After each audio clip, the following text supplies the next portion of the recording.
Bonsoir à tous, en tout cas bienvenue. Nous espérons que la journée a été productive, qu'elle a été enrichissante. Je vous propose de continuer à vous enrichir car nous recevons ce soir un grand monsieur, Guy Pignolet. Si vous ne le connaissez pas encore, il a entre autres envoyé un litchi réunionnais dans l'espace. On est dans Gadiam réunionnais.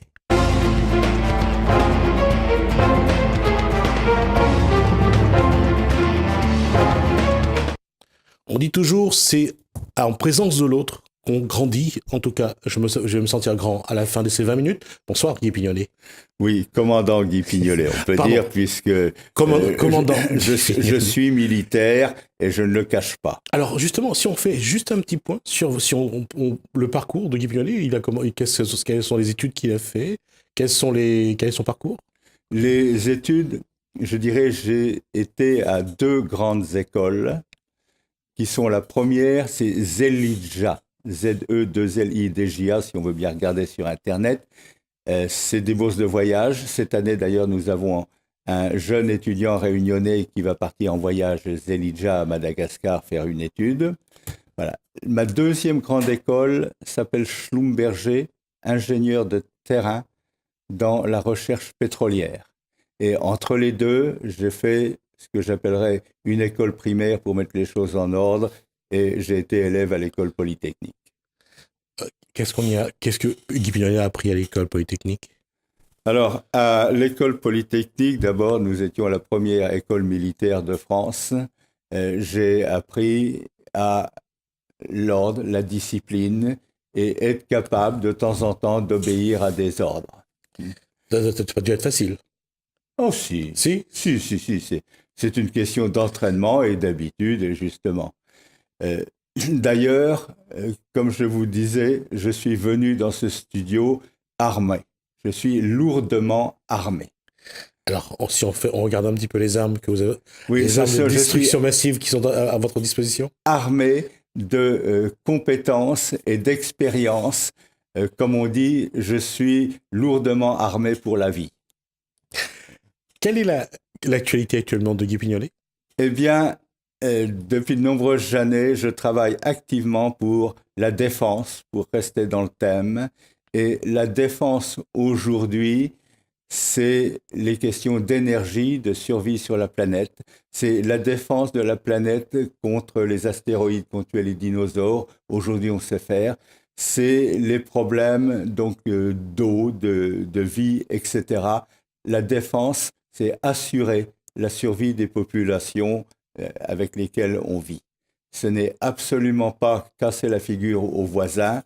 Et je veux dire, je suis militaire, je suis armé, je travaille pour la défense, mais je suis aussi profondément anti-guerre parce que je pense que la guerre est un résidu, une maladie de l'esprit et qu'il y a un certain nombre de gens qui auraient besoin d'être soignés à ce sujet-là.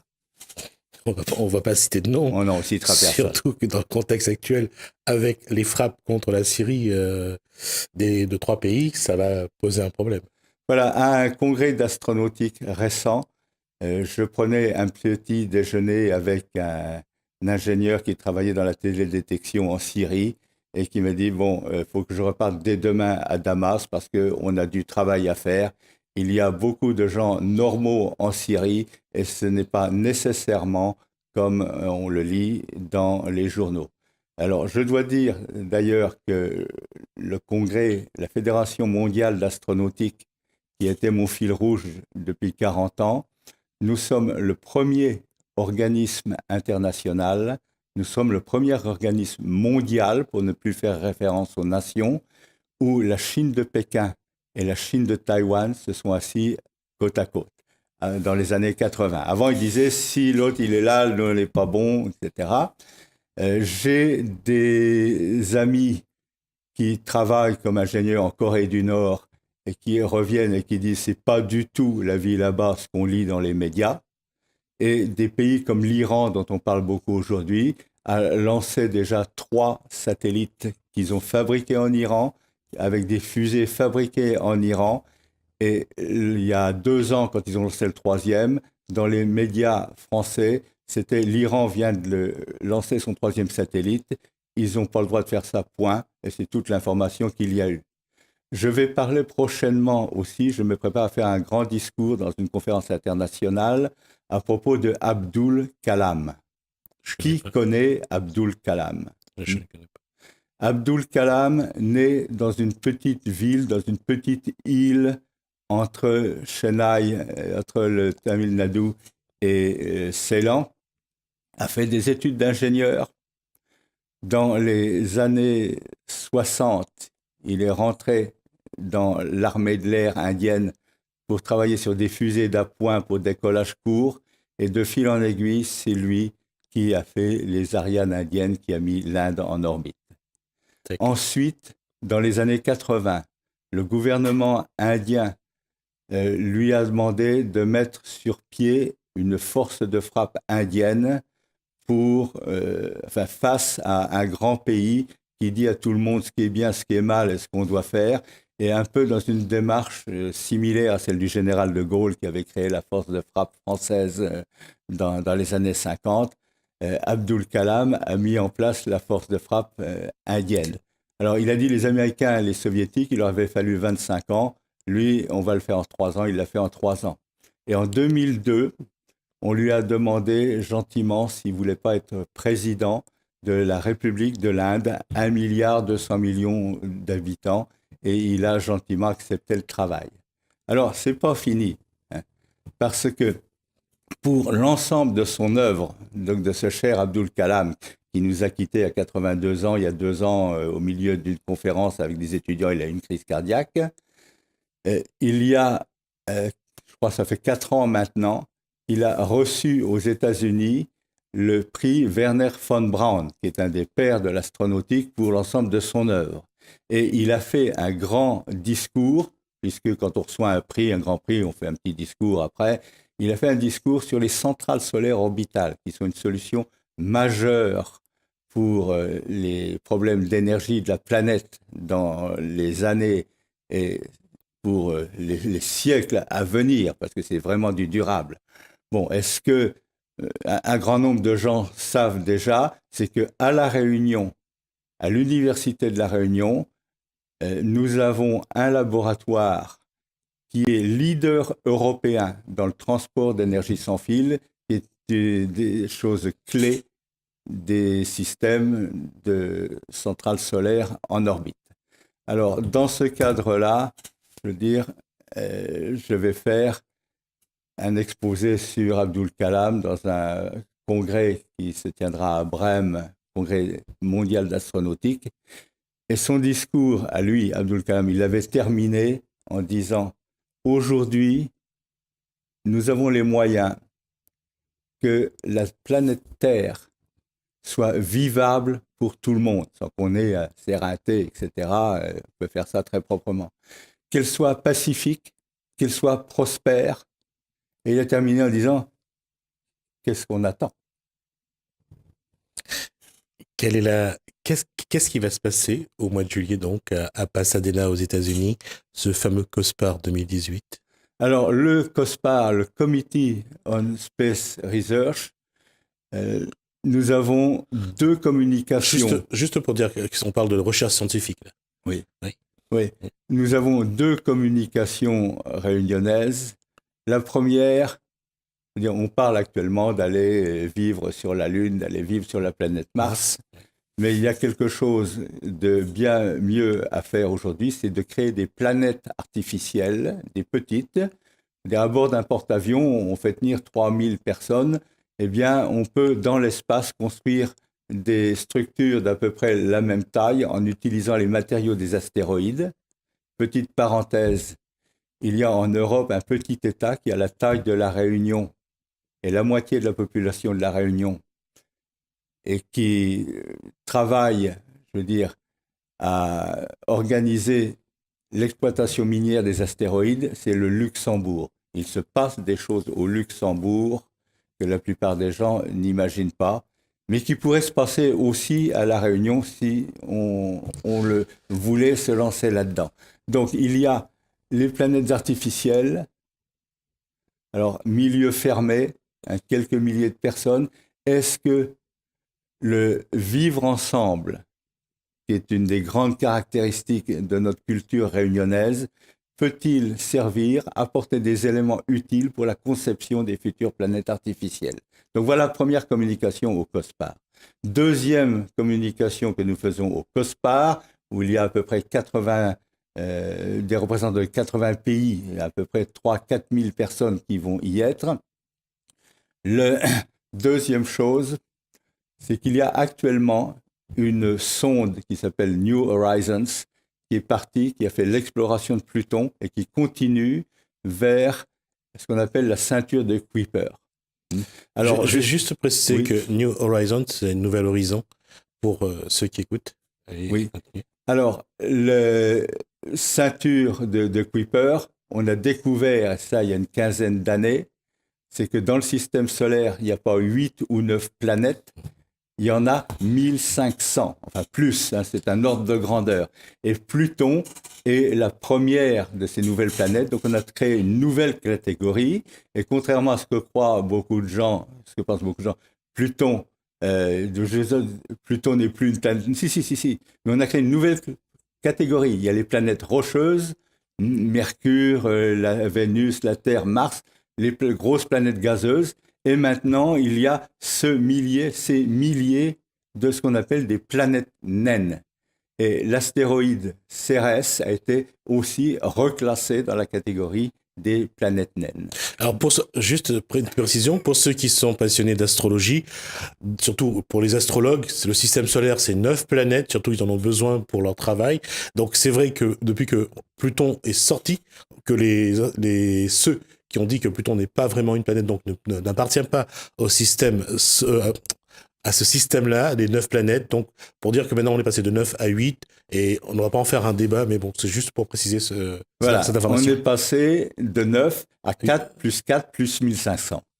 Voilà ce qui est différent. Alors, pourquoi New Horizons c'est important? C'est que c'est l'engin, quand on l'a lancé, le plus rapide, lancé à la vitesse de 16 km par seconde. Imaginez, top, 16 km par seconde, en 3 secondes, on a traversé la Réunion. Ouais. 2500. Wow. 2500. Faut... ouais. Voilà. Et alors, comme ça a été lancé depuis la Floride, depuis Cap Canaveral, c'est poussé au-dessus de l'Afrique, et le largage final s'est fait au-dessus de l'océan Indien.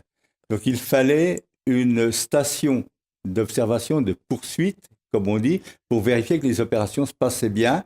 Et pour la plupart des lancements, elles sont sur la côte ouest, sur la côte atlantique de l'Afrique.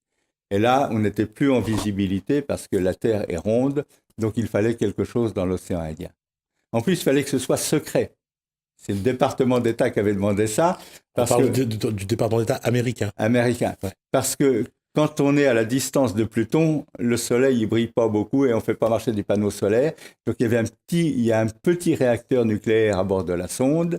Et on était au début des années 2000. Le département d'État américain dit « Oh, des fois les fusées, ça ne marche pas. Si votre fusée est casse et tombe au pied de Ben Laden avec son matériel nucléaire, on a l'air malin. Donc tout ce que vous faites doit être secret. » Et c'est comme ça qu'il y a eu une base secrète de la NASA pendant quelques semaines à La Réunion, précisément à Piton-Sainte-Rose, en haut du Piton-Cascade. Donc on a joué un rôle, et lorsque la sonde New Horizons, qui après survol de Pluton, va 4 années plus tard, le 1er janvier de l'année prochaine, survoler justement un de ces petits microplanètes de la ceinture de Kuiper, on est en train d'organiser un événement pour la francophonie mondiale à partir de Sainte-Rose pour parler en français, je veux dire, de ce dont nos amis du Jet Propulsion Laboratory de Los Angeles, Pasadena aux États-Unis parleront au monde entier en anglais, et nous allons en faire un événement francophone depuis Sainte-Rose, depuis La Réunion, le 1er janvier 2019. Ces recherches scientifiques aujourd'hui, à quoi elles peuvent aboutir? À un changement de perception de qui nous sommes. Vous voyez, j'ai plusieurs identités. On est dans la psychanalyse ou on est dans... On est dans la géographie. D'accord. Hein? Je préfère préciser. Voilà, je suis Sainte-Rosien. Depuis que les hasards de la vie m'ont amené, il y a 40 ans à être professeur de maths et de physique à Sainte-Rose. Je suis attaché à Sainte-Rose et depuis une vingtaine d'années, j'ai en mon fort intérieur étendu les banlieues de Sainte-Rose sur 20 000 kilomètres. Donc, je ne bouge plus jamais de Sainte-Rose maintenant, je suis installé, voilà. Tout à fait. Hein? Mais Donc, au-delà de Sainte-Rose, échelon suivant, je suis réunionnais. Vous voyez, quand c'est comme on commence par un bébé dans son berceau et puis on établit son monde. Je suis très naturellement français, même si je ne suis pas nécessairement aux ordres des Parisiens. Mais je suis français. Je suis européen. Et bien sûr, depuis que j'ai fait mes recherches pétrolières, etc., je suis devenu terrien. Mais aujourd'hui, être citoyen du monde, c'est aussi prendre conscience que nous sommes les enfants d'une étoile. Il y a 600 personnes qui sont sorties de la planète Terre. Toute la matière dont nous sommes faits, la vie, vient du soleil. L'énergie, qu'elle soit en direct ou fossile ou autre, notre nourriture, les arbres, la photosynthèse, tout ça, vient du soleil. Nous sommes les enfants d'une étoile. Et c'est ça, cette nouvelle conscience de vivre en tant que solarien. Et aujourd'hui, chez nous, c'est la totalité du système solaire. Alors, j'ai une petite histoire là-dessus. On en parlait ces jours-ci à la radio, de retrouver les ancêtres de l'Homo sapiens, venu d'Afrique et puis qui s'est répandu vers la Chine, vers la Méditerranée. Il y a 5 siècles, ceux qui étaient passés par le détroit de Bering pour habiter les Amériques ont vu arriver Christophe Colomb qui était venu en traversant l'Atlantique.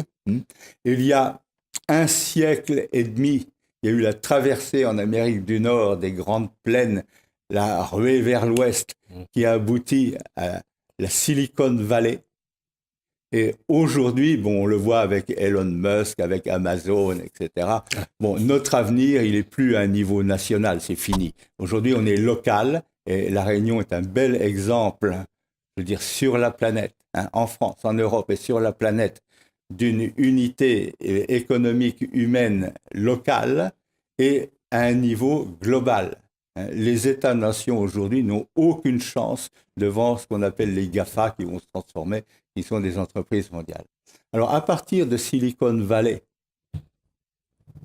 en Californie, où est-ce qu'on peut aller le plus loin possible sur la Terre avant de partir et de construire ces planètes artificielles, d'aller exploiter les astéroïdes, comme il y a des réglementations au Luxembourg, il y a des gens qui travaillent là-dessus, et en Californie, eh bien, aux antipodes de la Silicon Valley, si on traverse la Terre, il y a un point singulier sur la planète Terre, qui est notre pays, et La Réunion. Comment on a vu avec les différents actions qui ont été menées, avec les astronautes français, entre autres, qui sont venus à la Réunion. Comment faire en sorte que cette île, on parle du volcan comme d'un site qui pourrait accueillir l'entraînement, par exemple, des astronautes. Comment la Réunion peut s'inscrire justement dans cette démarche de recherche scientifique, de recherche vers l'espace, voir si on peut demain habiter d'autres planètes? Vous parlez du volcan, qui est un site analogue Lune-Mars. On peut parler aussi des vols en apesanteur, où il y a toute une réflexion en cours pour avoir une base d'astrotourisme à Pierrefonds, qui est bien, parce que ça, plus combiné avec des visites en hélicoptère sur l'île qui a un caractère, elle est unique pour le tourisme, l'astrotourisme. Donc, il y a l'impesanteur. Éventuellement, on peut imaginer, avec des nouvelles technologies, justement, d'avions porteurs pour lancer, d'avoir une base de lancement pour petits satellites également à Pierrefonds. Nous avons 2 lycées, disons dans le sud, qui sont déjà très marqués spatialement. Le lycée de Bois d'Olive, où nous avons une station de réception de petits satellites et où nous travaillons en coopération justement avec nos collègues du Jet Propulsion Laboratory en Californie.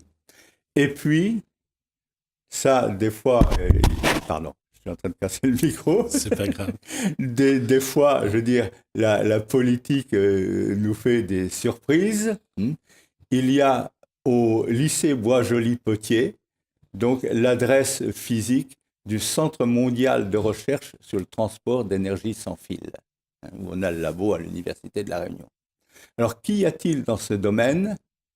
Il y a des chercheurs américains, je dirais une bonne centaine, des chercheurs japonais, une bonne centaine, et il y a 25 ans, nous avons créé à La Réunion le laboratoire pour le transport d'énergie sans fil et la gestion des énergies.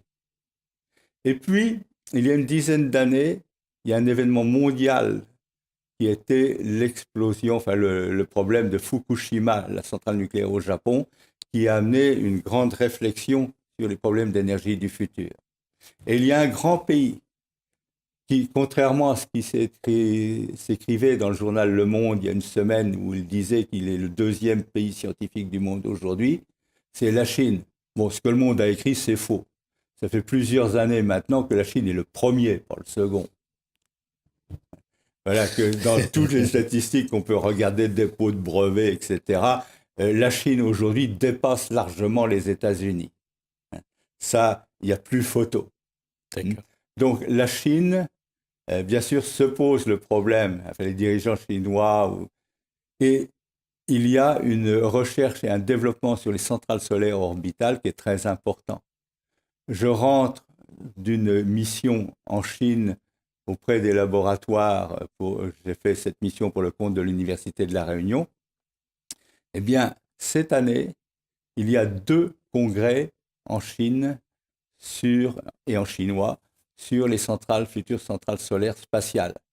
Alors, il y avait besoin d'une petite, non pas coordination, parce qu'entre chercheurs du monde entier, on s'entend bien.